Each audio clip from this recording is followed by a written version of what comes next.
নমস্কার, আমি অভিমন্যু সূর্য, বৈদিক জ্যোতিষী। আজকে আপনাদের সঙ্গে হাতটি নিয়ে আলোচনা করব।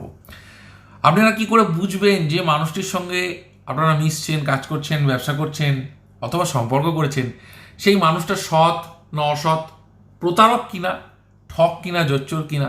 এটা হাত থেকে কিন্তু বোঝা যায়। আমি আজকে সেটা আপনাদের শিখিয়ে দেবো। দেখুন, এই যে হস্তটা দেখছেন, হস্তের করতলটা, এই কনিষ্ঠ আঙুলের ঠিক এই নিচের অংশটি, যে জায়গাটা আমি মার্ক করছি, এই অংশটা কিন্তু বুধের অংশ। ঠিক আছে?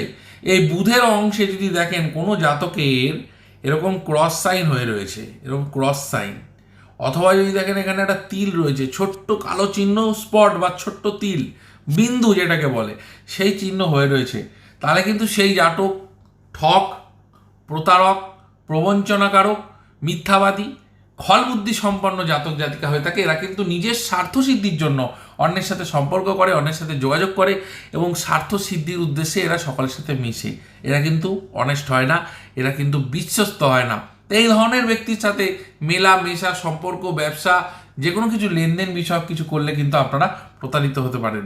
তাই এই বিষয়টা আপনারাও কিন্তু শিখতে পারেন, জ্যোতিষী শিখতে পারেন।